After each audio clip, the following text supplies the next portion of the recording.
Good morning, Derek. Shh. Good morning, Derek. Shh. Hi, Mark. Psst. Hello, fellas.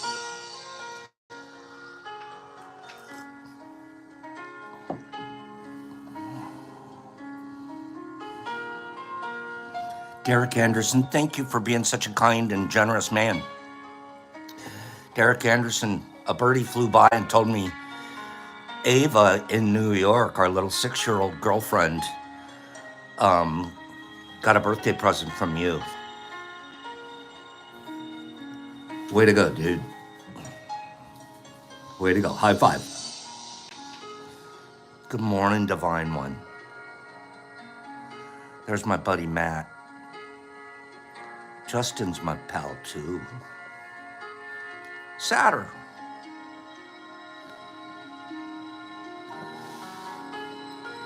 No one really thinks you're a nerd. We think you're more about nature, bro. Billy D. He's the one for me. Justin Myers. He's in town. You guys better be checking out Pearl's IG page. Nothing but good. Summer wheat and it's still spring. Meow to any of the catzillas in town. There's my bud. I see Hags every time I turn around. Jonathan K. in the lab. Cleanie! Cleanie, I did some slingshot work yesterday. Getting ready for Mushfest. I know you might not make it, but I'm still gonna have to shot a sling of something. Good morning, Michael Allen. Holly? Did I just see Holly pop her head in? What? Hello, Holly. You guys better be saying hello to Holly. Oh, SSW, we've got the rice thing going. Good morning. There you go, Higgs. We're not going to tell her we missed her because that would make her feel peer pressure.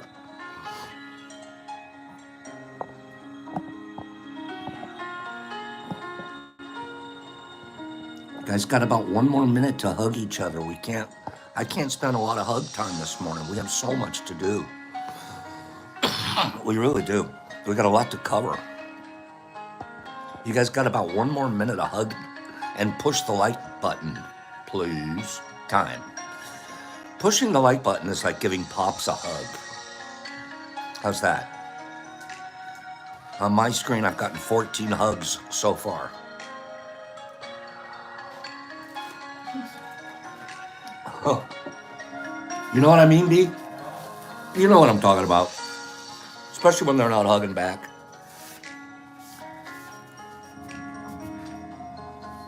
We're up to 19. 4 people felt guilty.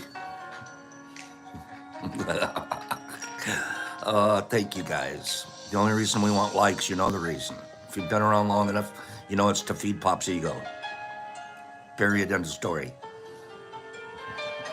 Okay, maybe not.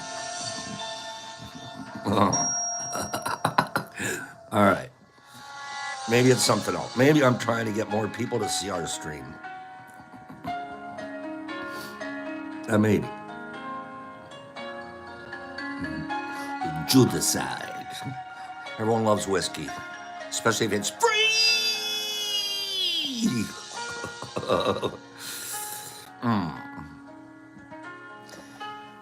Give me, there's enough of us here.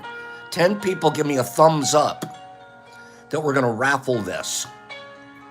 We're raffling this jar of Thrasher. Nice Thrasher. Big cappers. Blue as blue can be. Okay. Give me 10 people. We're going to do a raffle on this. Okay? I want somebody to win this. And I want them to win it cheap, baby. All right? Okay. So here's what we're going to... Good morning! Good morning. We got a lot to cover today. Let's start with the raffle. We have 40 grams of kind. When you say kind, if you're being like super cool, like Hawaii cool, you guys know this, right? You don't say kind, K-I-N-D. You say kind, K-I-N-E. Am I right? It's the kind. Melissa's got it. Melissa's as cool as any Hawaiian ever. It's the kind. All right? That's what this trasher is, the kind. Okay? Sadder, they use that for bud too. Kind is like what my generation uses. I'm trying to kick it down a generation or two. Boop, boop. Okay? 40 G's a kind, Hags. Here's the deal. You're going to get the jar. You're going to get the custom ball lid. Look at that. Who has a custom ball lid? Not very many people. Okay? You get the jar. You get the custom lid. You get all of the stuff that's inside. Okay? You get all of that. There's 40 grams. We weighed it. Okay? 40 GBs. You get all of this shipped. It'll probably cost $6 to ship it. It's going to probably cost us $6. But wait, there's more, Kimberly. It's probably going to cost this end, not you. I didn't say you. To get a raffle ticket, we need a donation of $10. A donation of $10. Do the math. We're probably going to make $4 off of it. Well, I mean, of course, we'll make more if we get more raffle tickets, but it's going to cost you about $4 if you win. And then the other $6 would have gone to shipping. Either way, $10. I'm going to need a $10 donation. Your name's going to be entered into a raffle. It'll go on a raffle wheel, like online. We're going to sign you into a raffle thing. Next Friday, a week from today. Is today Friday? No, it's Thursday. We'll do it next Thursday. Next Thursday, we'll have a live raffle for everybody that put in $10. Okay? And the money, 100% of the money, all of it, is going towards the food bank for Mushfest. The food bank for Mushfest. So, how do you, boom. So how do you get a ticket? You're going to send $10 to my Cash App. A lot of you already know the Cash App, but you're going to send $10 to my Cash App. That'll buy you a spot in the raffle. Okay? And please understand that at the end of the day, even if you don't win, the money's going to hot dogs and hamburgers and maybe even some eggs for breakfast. Because we probably have we have about 40 to 50 people at least signed up to come to Spring Mush Fest right now. Okay, and we want to feed people without them having to reach into their wallet. Wouldn't that be great? Kind of just food there. And we've done it that way before. So all you have to do is get there and you can eat all you want. Okay? $10. If you don't know my Cash App, Write to detroitmushlab.net. Scroll to the bottom. I have an email there. Say, hey, Pops, what's your Cash App? I want a raffle ticket, and I'll give you my Cash App tag. I don't want to do it live, but if you don't know my Cash App tag, please request it. Now, I'm going to be a little bothersome. Please expect me to talk about this every day until next Thursday. We're going to try to generate money, and somebody's going to end up with this at their house for no fee of shipping, and they're going to get themselves a heck of a jar of stuff. Okay? We might have another raffle or two in the next couple of weeks after that. Again, we're trying to keep people from having to reach into their wallets. So we're taking it out of yours. No. Okay? All right? And guess what, you guys? As I've sat here, it comes across my screen, 3 of you have already donated. I know who you are. I saw. 3 of you have already put in a raffle. And everybody will know because your name's going to be on. We're going to do it very officially, almost like a Wheel of Fortune looking thing. They have them online. And we're going to put your names in there. For every ticket that you buy, you'll get a spot on the wheel. And then, boop, we're going to push wheel right here. I wonder if we might even do a rando door prize. Why did I say that? Because I like giving stuff away. Okay. Can I get 10 people that think that was okay? Or am I pushing it? Seriously. Is this reasonable? I've never used my platform for anything like this before. I honestly haven't. I've never honestly used my platform like this before. But it's for our Mush Fest. And all of the money that we put together is going to go over to Sandy and Carlotta. And we can thank Carlotta because Carlotta's going to handle all of the... I shouldn't say... She has gotten really good at it because we've run about 6 of them. Okay? Thank you for letting me do this. There was a very big part of me that was reserved that I don't want to take advantage of my platform here. I mean that sincerely. But by the same token, if we can generate money and our attendees are going there and it's like, hey, I don't even worry about it. There's a steak coming. Here's a potato. It's just going to make our fest better because of you guys individually. Thank you. Man, they're flying in right now. This is about the 7th one coming in. Can you imagine that? I'll be honest with you. I'll tell you all the numbers. Everybody will know what the deal is. Okay? Nobody's behind anybody's back playing any games. Okay? This is all about what a beautiful team we have here. Yeah? You kids. My kids are flying in the door right now. Harvey, you're never going to be hungry at Mush Fest. So this is just keeping Pop from reaching into his wallet. Because I will. Here's my credit card. Go fix this stuff. Okay? All you have to do is put the 10 marquee. That's all you have to put. It'll be very clear to me. Anybody sending a $10 is going to be buying a spot. I'm going to make the list. We're going to buy the wheel. We're going to do I've talked about it for too long, but we will talk about it. Nerdy, of course. But we will talk about it some more each day just to keep it fresh and let people know. Okay? And thanks again. Once again, I talk about don't feel guilty, don't judge yourself, and here I was like, oh no, am I doing the wrong thing? I don't want to take advantage of anyone. I want to do the right thing. Thank you guys. Okay, Happy Dirt, it's Thrasher. It's Thrasher.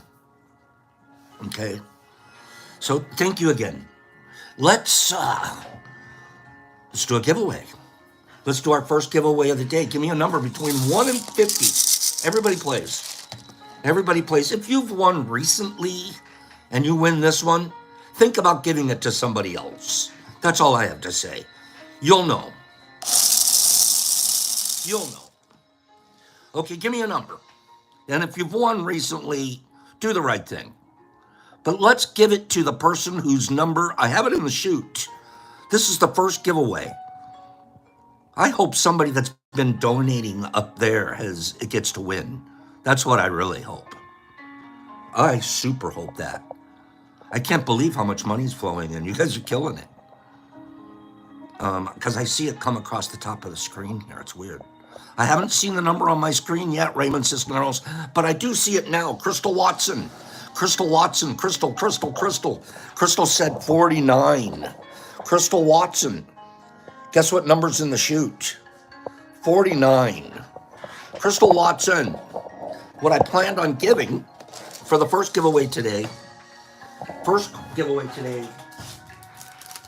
This weighs a little over 3 grams. Just a touch over 3 grams.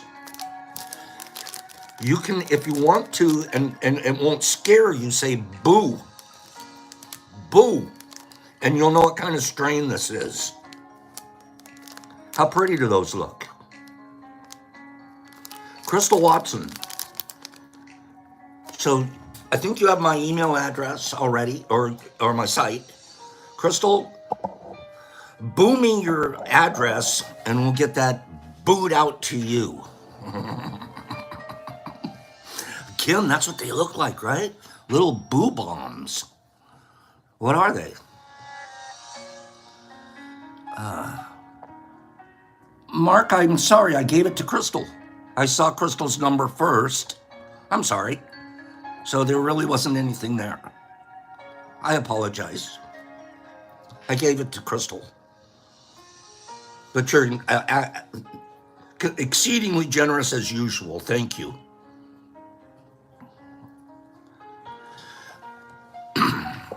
Okay,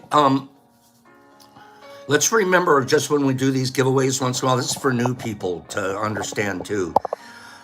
There's lags, there's time speeds, there's different cable. I don't understand it for 1 second, so I'm not going to pretend.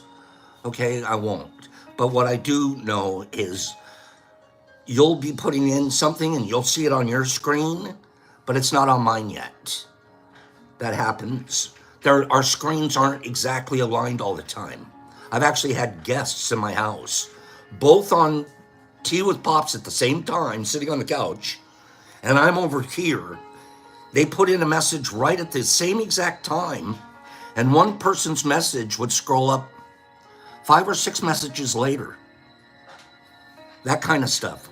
The lags don't always, the stuff doesn't always line up. So I do my best to watch my screen, and whichever one I see first, and I gotta tell you, I'm probably, every once in a while one slips by. Okay? But that's what that's one of the reasons some people see that they got theirs, but I actually didn't see it. Disclaimer. This week, we were supposed to be talking about slants, and we started out first, part of the week, talking about Agar, right? Agar. And, no, Mark, it's okay. I'm explaining for new people, too. Let's get that part, because some people are like, oh, we want to make sure that everybody understands how we're trying to do it. So I think women still get the short shrift in history. They get the short shrift in history because history is written by, generally, until Barbara Tuchman came along in the 50s and 60s and was an extremely intelligent, well-written woman historian. They weren't even publishing women as historical writers, let alone through the male-dominated since Renaissance. I mean, just life or humankind. Women were always pushed down. And they've done so much background work. And men will write about it and take the credit. It's been going on for centuries. And our newer scholarship starts to recognize that. We're able to look deeper into things and go, you know what? That old behind every guy, there was a great one, a successful guy, there was a great woman kind of thing. I'm not sure she wasn't more successful than him. Don't forget she was running houses and doing, I mean, it. So women in mycology haven't been recognized anything close to the degree that they should be. What I'm grateful for, and I mean this sincerely, is that we have a great number of women viewers here. A great many. That's successful. Platforms like this are even more male-dominated in general. So we're doing a pretty good job in our diversity. Thank you. But let's recognize when we have the opportunity these phenomenal historical figures that brought up microbiology and our sciences. Okay? We talked earlier this week about Fanny Hesse. All right? Fanny Hesse. She was the one that was involved with beginning to figure out recipes for agar. Okay? Vegas, thank you. I'm going to do, if you guys don't mind, give me 5 people that are interested in a little bit of Fanny Hesse. I don't know if it's Hesse or Hess, and the final E is silent. I don't know. It's Dutch, and it's German. Fanny. There's our friend, Fanny. She has a really interesting history. Schlester, no, I'm a home scientist. I have degrees in other things than science. But this is my thing. So this is Fanny. Okay?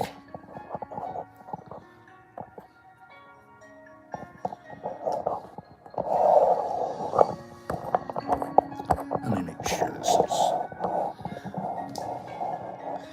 Fanny Hesse was born Angelina Fanny Elisha Meas, 1850 till 1934. I agree, Justin. And we need to, when we see them this prevalent in our science background, let's talk about them. She's best known for her work in microbiology alongside her husband, Walter Hesse. I'm going to say Hesse without the E. I could be missing it. It might be Hesse, but I think it's Hesse, silent E. Germany. I don't know, though. Following her initial suggestion of using agar as an alternative to gelatin, they were instrumental in pioneering agar's early usage as a common gelling agent for producing media that's capable of culturing microorganisms at high temperatures. Okay? Early life. She was born in 1850 in New York City. Right there, I already started freaking out. Seriously? This whole time that we've been talking about him, she's over in Germany. She's over in Germany working with in the Coke factory. I mean, with Coke and Hess and Petrie. What are we talking about? She's born in New York City? What? Are you interested yet? Is anybody curious? How did she get from New York City to now she's an assistant doctor's wife, and she's going to become instrumental in microbiology in Germany? See, that's what kind of stuff kind of like, I need to know more. Is there anybody else? Is there anybody else that needs to know more? Hags, aren't you curious?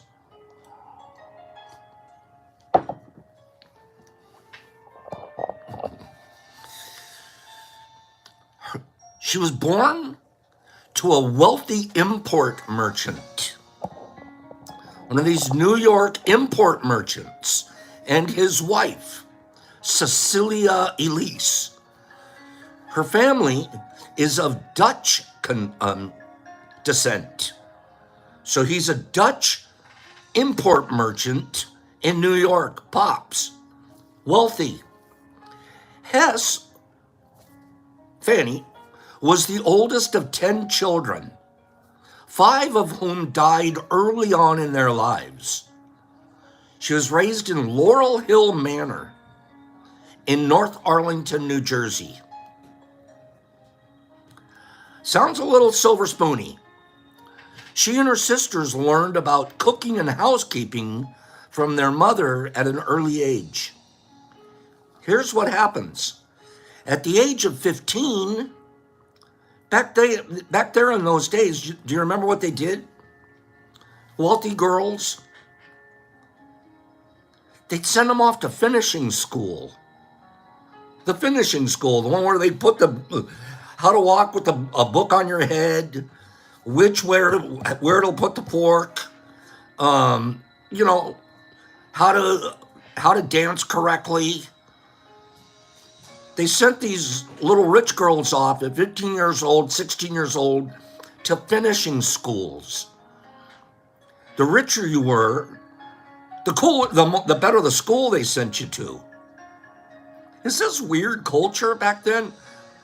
How would you girls like that now? Nip, you're 15, you have to go learn how to balance a book on your head now and walk straight and erect. You have to learn how to sign reservation books correct. You have to learn how to send thank you notes. Okay? That was to teach them manners. Why couldn't they just go to school with the guys?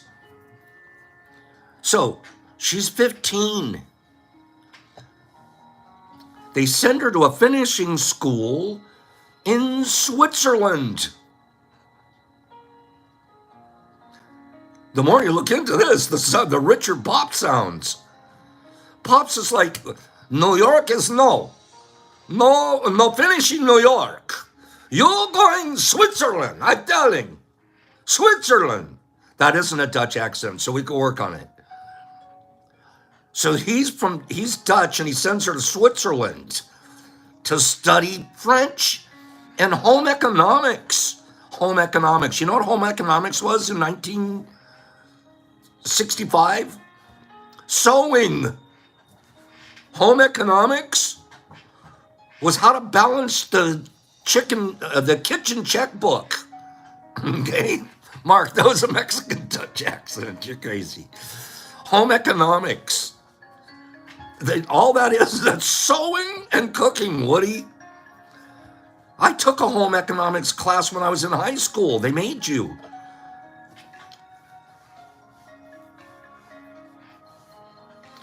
Why, that's an A, son.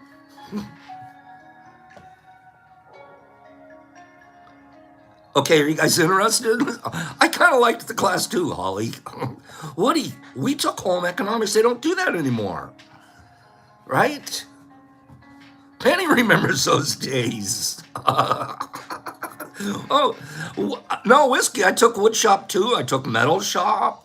The one I didn't take was print. They don't have shops anymore. What happened to have home economics? No wonder we're all broke. Okay, look at how much fun are we having right now learning about Fanny Hesse in 1865 in Switzerland. This is what learning's all about, what we're doing right now. Because we're all involved and we're all like, think about it, the classes. Now you're with Fanny. You're in Switzerland right now. You're learning how to sew. Right? That shop classes was the best. I remember making a metal toolbox, okay? And then in wood class was a wooden cigar box thing, little storage box. I think my friends made chessboards, okay? I know, Calico, they don't teach civics either. What happened? Louis, I was a theology teacher. I was history, and then I later in my matriculation, I ended up teaching history of theology. Hesse. Okay, so now we've got Fanny in Switzerland. Okay, in 1872, while traveling in Germany with her sister, she meets her future husband, Walter Hesse. The couple become engaged in 1873. So she's over in Europe. I don't know the whole time. I don't know if she ever came back to New York or whatever, but she's gotten pretty Europeanified. She's learned French. She's learned home economics. She's probably a super duper bright lady. Okay? Ridiculously smart. Now she's got Pop's money and she's traveling around Germany the way they used to do. And she sees handsome old Walter Hesse. Walter, what do you do? Well, I work as a research scientist. Oh, tell me more. They get engaged and they're married in 1874, and their wedding was held in Geneva. So, boop, back to Switzerland, we get married. She and her family, this is interesting, because you don't think about this. Okay, World War I, what happened in World War I? Well, we had a war.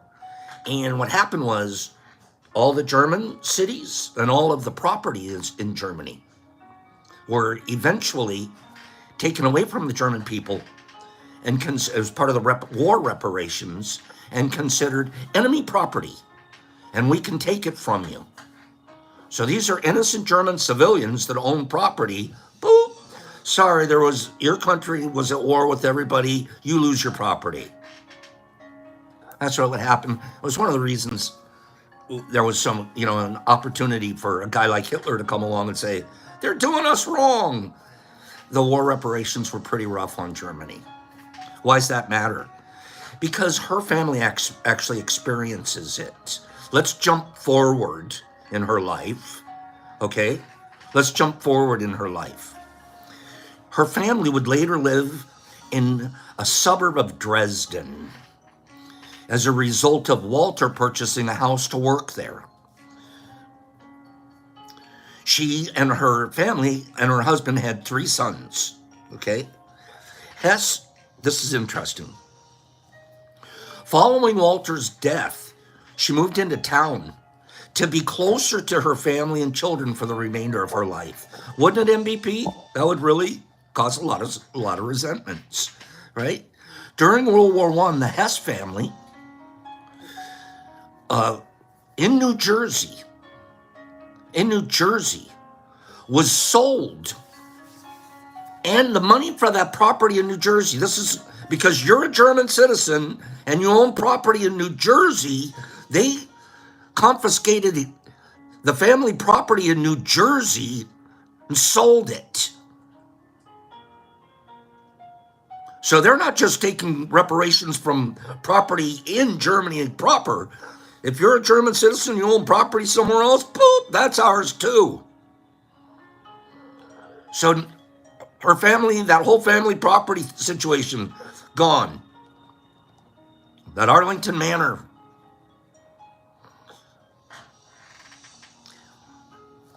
However, let's remember she bought a little house right outside, moved into town in Dresden. Watch what happens.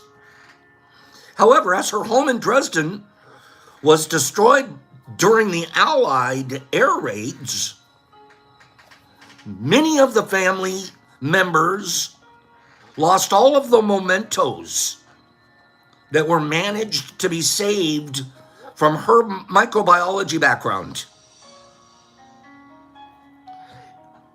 Later, in the 1920s,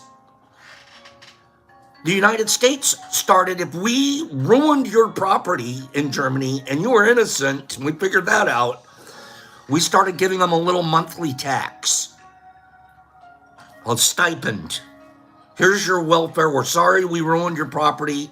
We're sorry we took everything, but we're going to give you $17 a month or whatever the number is. So that was what she lived on until she died.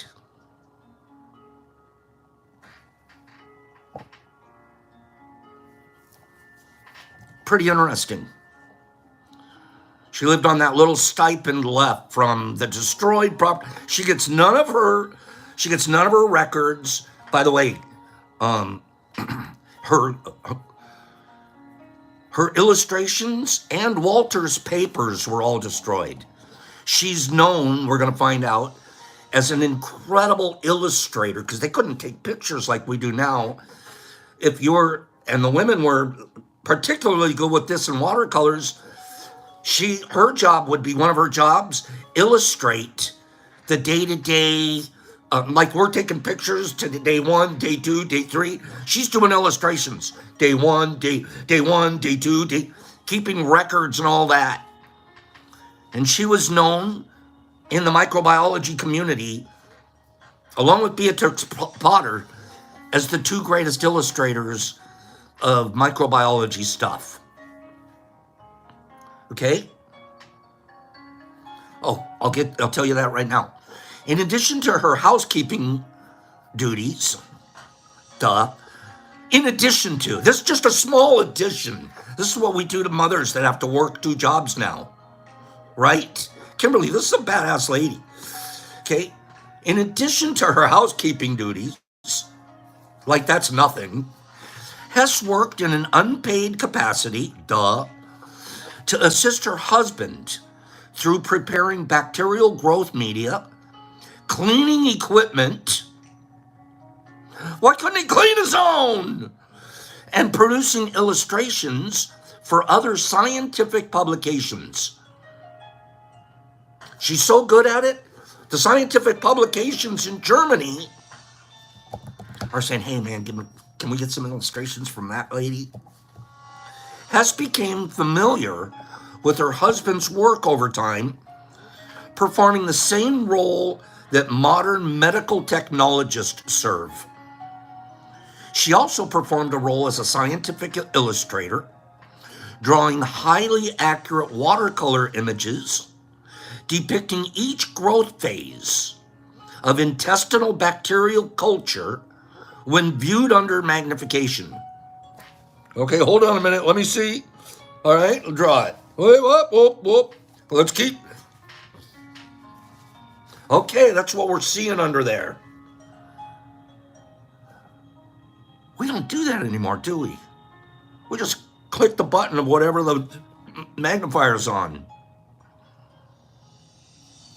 Her illustrations were included in her husband's work that was published in 1908 as part of the work in the development of medical illustration. Here we're going to teach the world how to appropriately do medical illustration. Who did they use as the example? Our friend Fanny. Angelina helped. This is a woman in a man's world. And in addition to her housekeeping responsibilities, she's raising children. I wonder if she was facing any chauvinism at the same time, rising above it. Angelina helped to coat test tubes with gelatin for her husband. Test tubes. She's going to coat them with gelatin. That was one of her jobs. Okay? To use in growing microorganisms. Before they discovered that gelatin easily melted on warm days, destroying some of the bacteria. In addition to these technical duties, she used her artistic abilities to draw pictures of bacterial colonies as viewed under a microscope in the different phases of bacteria growth. They were published in medical journals. At the time of her recommendation for agar as a plating medium, Hess was also helping her husband understand and culture airborne bacterias. We'll find out that's about tuberculosis. Final thing. Are you guys, has this been interesting? This has been pretty darn interesting. Okay? When we put it all into historical context, like, there's a lot going on in here.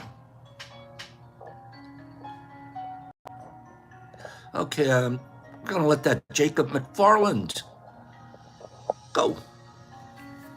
In 1881, while her husband was working in the laboratory of the German physician and microbiologist Robert Koch, that's spelled K-O-C-H, Koch, he struggled with performing experiments on gelatin medium because it liquefied due to gelatin liquefying organisms and the temperature increases during incubation. So they were using gelatin, but they would put stuff on it. And as it's incubating and colonizing, it's creating heat. Normal. That heat started to liquefy the gelatin that they were using as the culture media. So he's like, he's pulling his hair out. What am I going to do? Hesse suggested to her husband Walter the use of agar in his experiments. Before the suggestion to use agar, Hesse and Koch had been using potato slices as a medium for their culture colonies. This proved to be unsustainable. They attempted utilizing a nutrient-rich gelatin media. This still didn't give them the adequate stability, temperature-wise, for producing cultures for examination. Following unsuccessful attempts of culturing microorganisms on gelatin mediums, Hesse suggested the agar. She was aware of the properties of agar as a gelling agent, able to maintain its physical properties at warm temperatures through her usages of it at home. Hesse first learned about agar from her mother's friend that lived in the East Indies. This is so cool. I'm learning about how to use agar from an East Indian lady in my mom's kitchen, probably before she was sent to Switzerland to be finished. The seaweed extract itself is where the agar came from. In the Indies, it was commonly used there as a food ingredient. She initially had been utilizing agar as a replacement for gelatin in dishes she prepared in her kitchen, finding agar more versatile in resisting summer temperatures for her fruits and jams and jellies. She's got the best jelly in town, man. I wonder if she's got a secret ingredient. Everyone else is using gelatin, and she's like, what if I use that East Indies agar stuff? She's making the best jellies and the best jams in town. Now she's over there coating tubes, and she's seeing the boys having a real problem with their gelatin. And she's like, I have an idea. Yeah, go clean the house. No, but wait a minute, I think this might be a good idea. Fanny, would you please go coat some more tubes? Hey, you guys, what if we tried...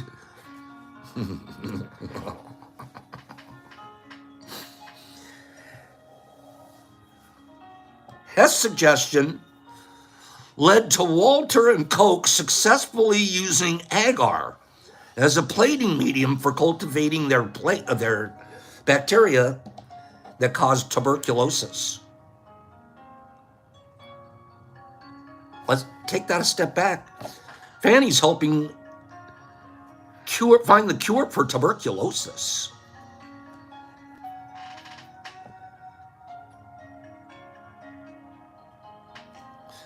Hesse's suggestion of using agar proved to be central to her husband's success in analyzing microbial counts in air,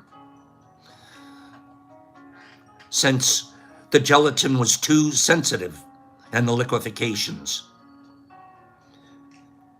Subsequent experiments following her suggestion of using agar as an alternative gelling agent revealed its advantages in thermal stability, its resistance to liquefying bacterial enzymes, its ability to maintain sterility, and its benefits of long-term storage, which were compensated, which the gelatin didn't have.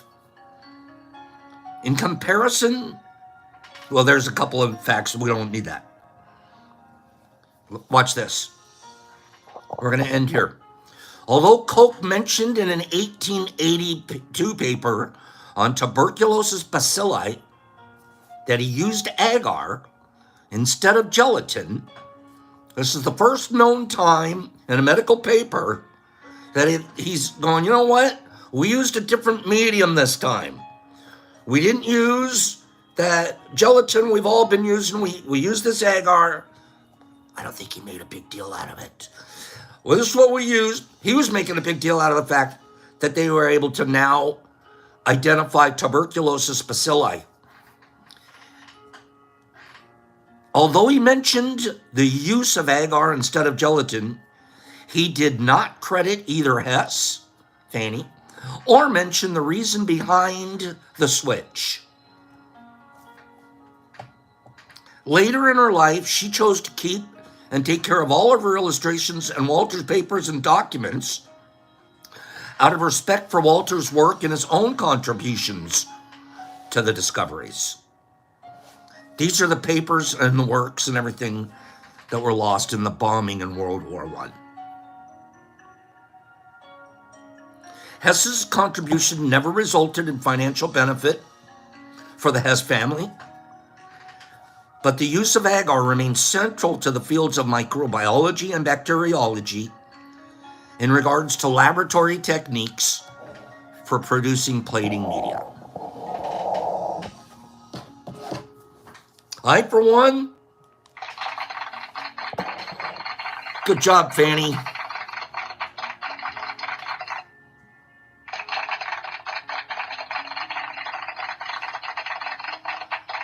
Here we are in 2024, and I don't think she ever thought, while she was living on her little government stipend that she had left, cat food lady, I'm not saying that, I don't know for a fact.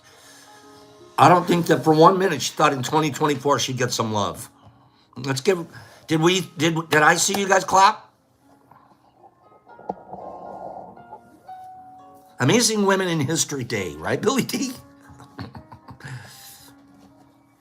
And think about it in historical context. That's what I ask for the most.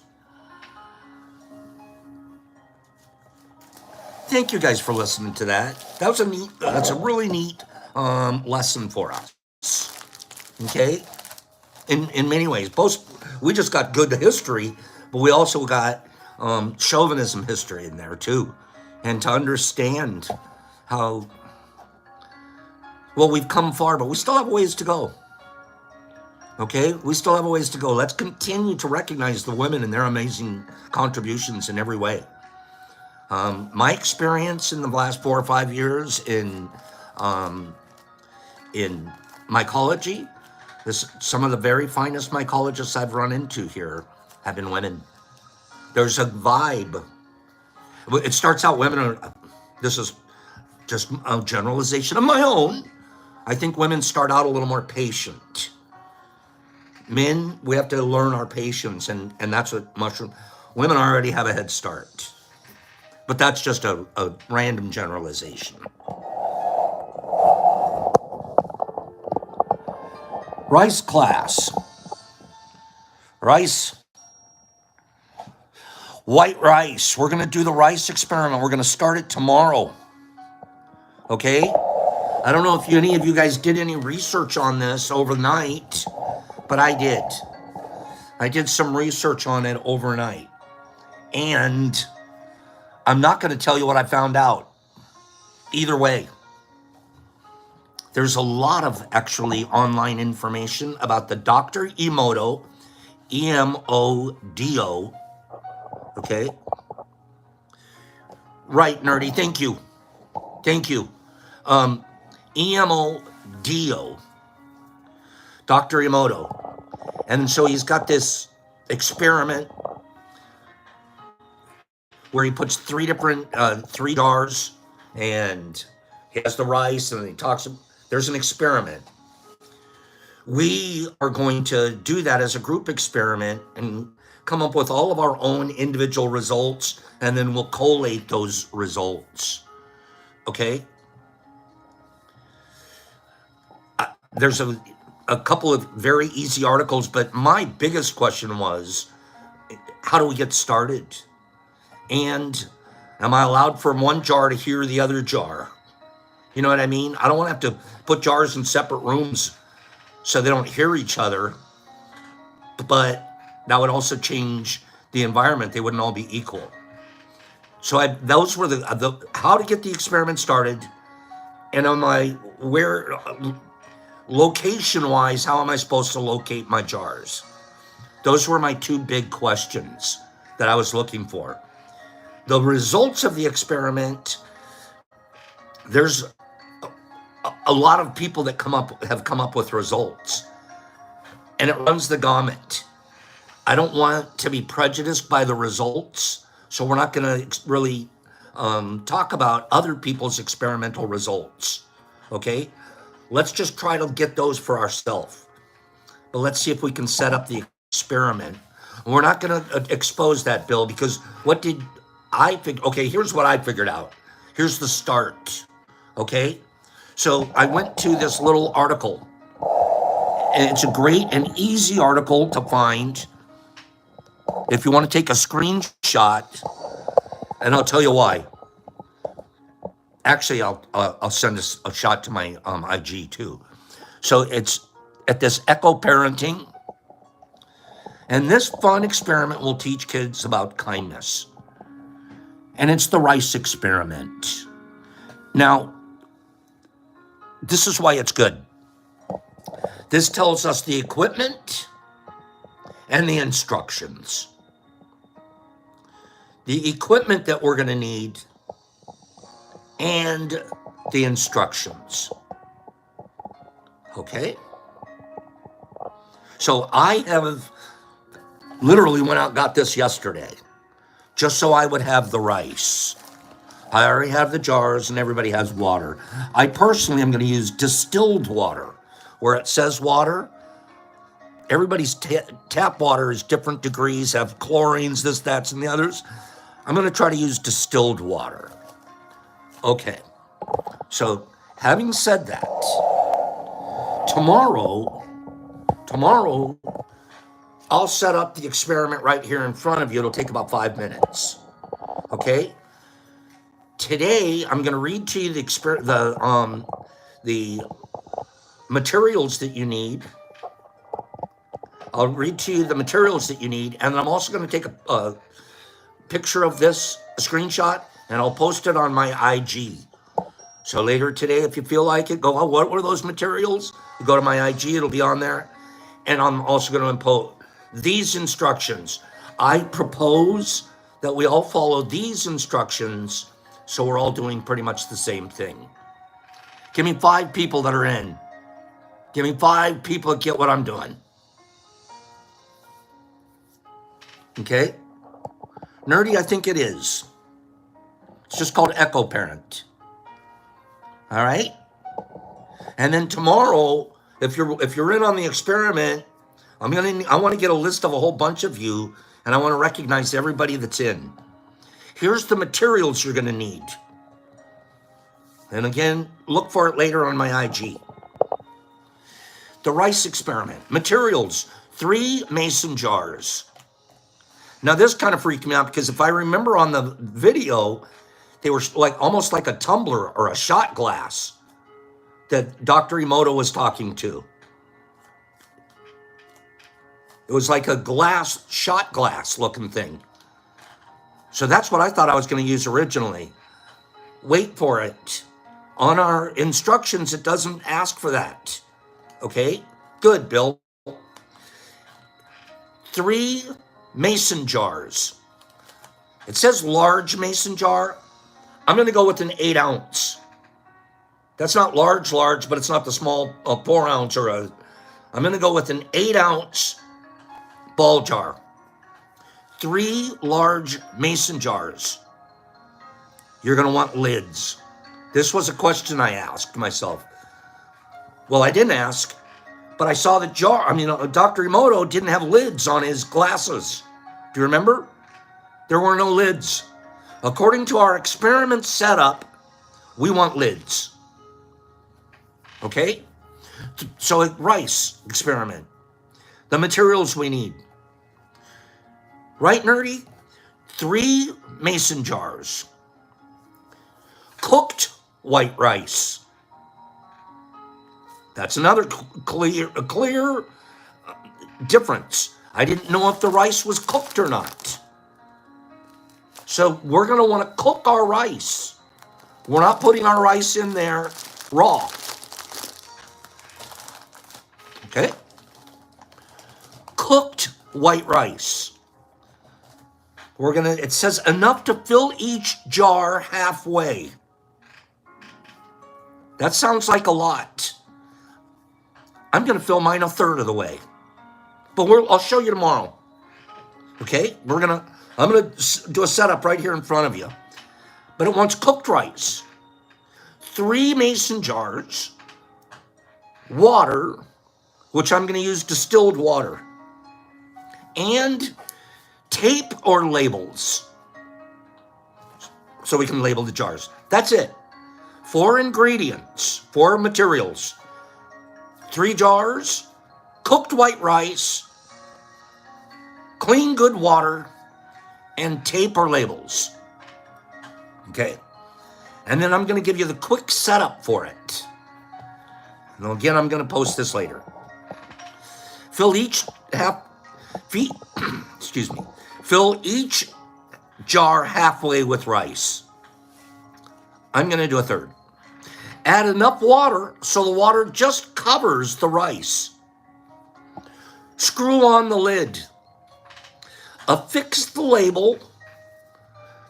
Write one that says love, one that says hate, and leave one blank. That's the setup. I'll tell you the next step tomorrow. Okay, that's it. We're going to put some cooked rice in. We're going to put the water over the top of it. We're going to put the lid on. We're going to put a label on it. And then we're going to have a conversation. See you guys tomorrow on the experiment. Let's finish today with just a little bit of positivity about doing our best. We're going to do our best on this experiment, I can tell you that. And I want a list of the people that are doing it at some point during the 30 days. Just let us know. We're going to start it off tomorrow. I'm here. So every Friday, actually every Tuesday and every Friday, we'll give you a physical update of where we're at for the course of the next 4 Fridays. So next Friday, or tomorrow, we kick off the experiment. And it'd be fun to see you guys doing it if you do it this weekend, let's do it for the next 4 weekends. But it's a daily thing. You're gonna have to spend, I hate to tell you this, you're gonna have to spend like 20 seconds a day on the experiment.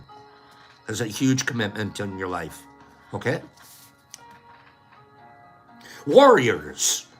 We left off yesterday talking about being warriors.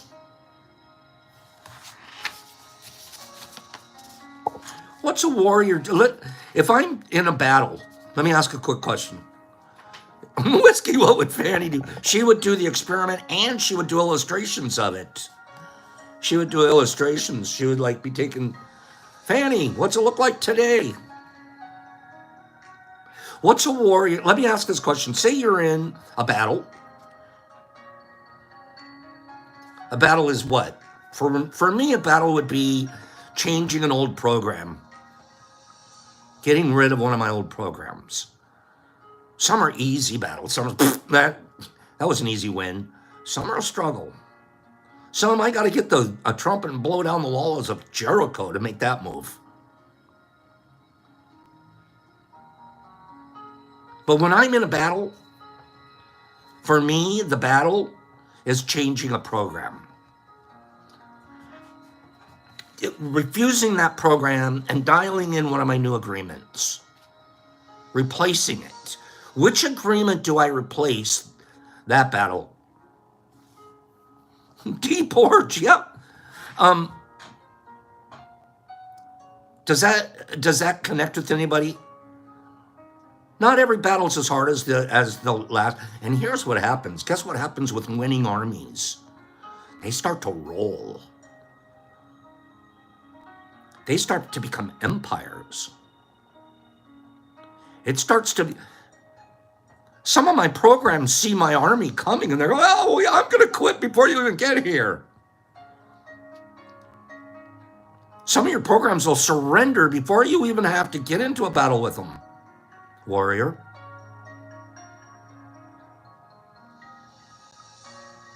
It's true. We're using war and battles as a metaphor.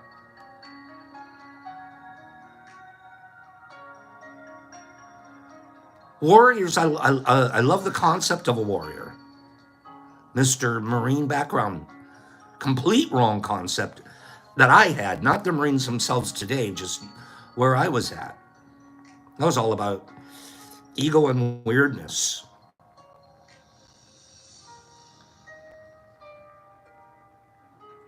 Warriors have honor.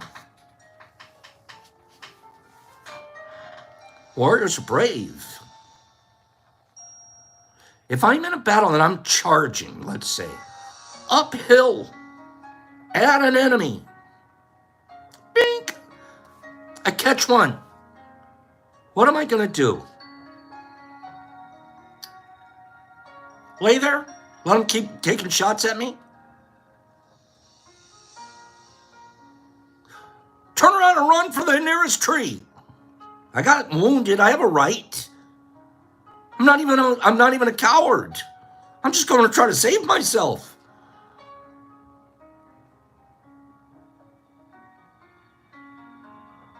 A warrior, the one I want to be, keeps charging. Just keeps charging. You know how many times you get dinged, but you can still make it to the top and you can still win. And then heal.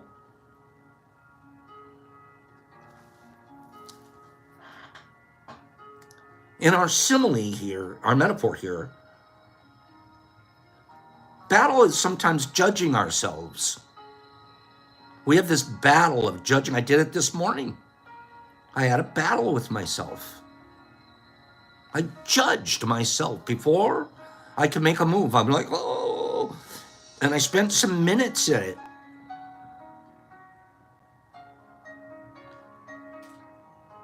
Are you taking advantage? What's the reason? I'm talking about putting this raffle on. I've never done anything like that on this platform. Trying to get money. It sounds slimy to me. It feels if I go there. I had to struggle this morning, this battle. Ding! I took one. Like, maybe you shouldn't do that. You know what helped me make the right move? I have to balance. Reprogramming. Oh, you don't want to fleece the flock. I have a program that's so deep now, I will not fleece the flock. They do that. They do that. The mask-wearing guys and the selling Patreon guys, they do that. We made a vow saying we wouldn't. So is this a fleece the flock? There's my program. What got me to say, let's go ahead and make this raffle move?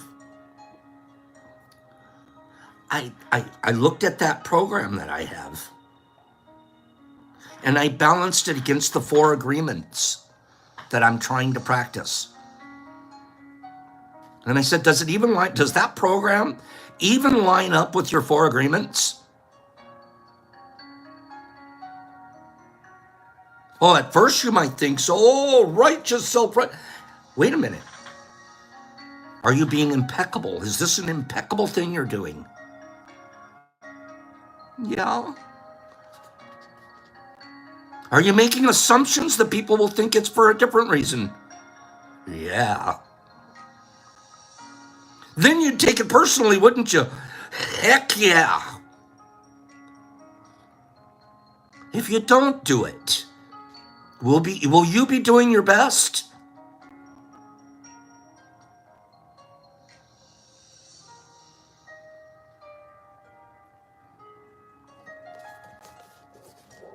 Do you see the message? We take these programs that we have that can stop us and impede us. And if we take these programs, warriors, it's a battle. I win every time by balancing it against the 4 agreements. If I could have answered no to those, then I couldn't do it.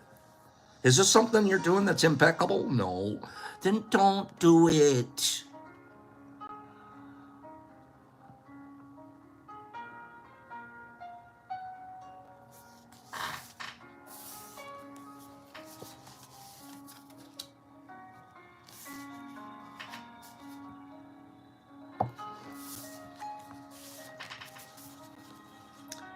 There's a little bit more there. I'm not going to be able to cover the rest of it today. We're so close to finishing the 4th agreement. I had my own struggle this morning, and I'm looking back and I'm going, if I can use myself as an example, like the 4 agreements can walk me through as I've learned to exercise with them. Like I face like these little judgment victim places I can go and start. I'm gonna take that and reframe it for me in the 4 agreements. The 4 agreements. Brian, be impeccable. Don't take things personally. Make no assumptions and do your best. And when we're lined into that, then the way is clear. The charge is clear. You will make it to the top. And me talking about it, not just having this experience and then, and I made it through. Me being able to talk about it like this on T and hope other people understand the metaphor and what I'm talking about here. The little ding I took, I'm already healed. I don't even have a bullet wound left. The truth is you never even get hit when you're running it right. You're Teflon. This stuff just ping, ping, ping. You're Teflon, babe. Thanks for being here today. Let's do a final giveaway before we get out of here. Okay? I'm going to do the old 1 through 50 thing. If you've won recently and you win again right now, think about giving it away. Don't make me say, only if you've won in the last 3 weeks. Like, let's make sure everybody wins something here. That's my key, okay? There's a number in the chute. There's a number in the chute. Shoot that number that's in the chute. Shoot the number. What is that number? There's a beautiful number sitting in the chute. All you have to do is give a hoot. What's the number? I'm waiting to see it on my screen. I still haven't seen it. I still have not seen it. I'm waiting for a number. Where is it? Where is the number? I'm waiting for Melissa G to say it. Melissa G said 48. Melissa G. Gee whiz. Melissa. Gee whiz, 48 it is. Melissa G. Congratulations. That didn't make any sense. Melissa. I'm going to be sending you a 3-gram pack of ghost berries. We're also going to throw the old concentrated silly extract in there for you too. Okay? So we're going to get those two out to you. Melissa G, if you can get me your address, we'll get those mailed to you. I want to make a real quick announcement, not an announcement, a thought. Maybe it's even a hidden message. Jackie, meow, cat. Jackie, yeah, Larry B, sorry she beat you. Jackie, meow, Jackie cat. Secret admirer. That's all I want to say. Secret admirer, what you deserve. Said see you at the airport. Whatever that means. Okay. And you know what? As the show's gone on, a great number of donations have come in for the raffle. Thank you guys. And we've already covered more than our cost at this end. $6. I'm just blown away at your guys' generosity already. Let's keep, yeah, Jackie. We'll do this raffle next Thursday. If you didn't, if you're still waiting to come up with a shoot a 10 over to my Cash App, please do. Get yourself into this raffle, and let's get some hot dogs and hamburgers for everybody. Okay? You guys, Pops was deliberately cryptic. I hope it was cute. Would you guys go have a wonderful day? Whiskey, wink, wink. All right, Digi, Ghastly Gruesome, Digi CP and Slingy, and Mark Zamaron and Nippy and Jackie Cat. Wait, what? Yeah. Nip and Hags and Cleany and Whiskey, and Billy T and Digi, and Kim and Nippy, and Katie, CD and Whiskey. I love everyone loves some whiskey.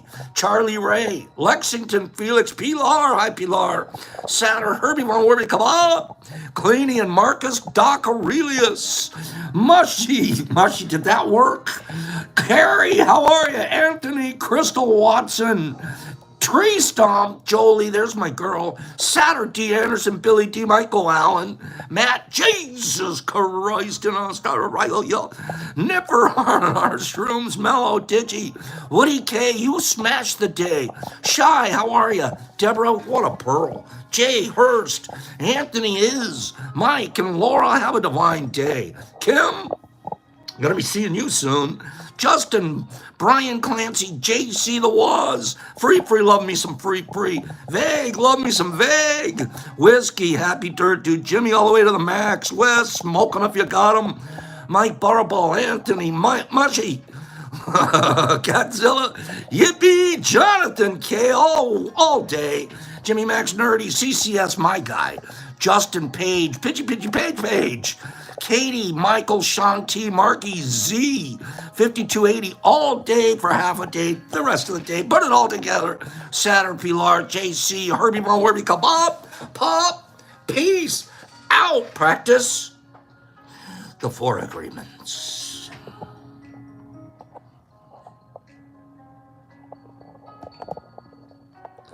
Mushy, go back and look.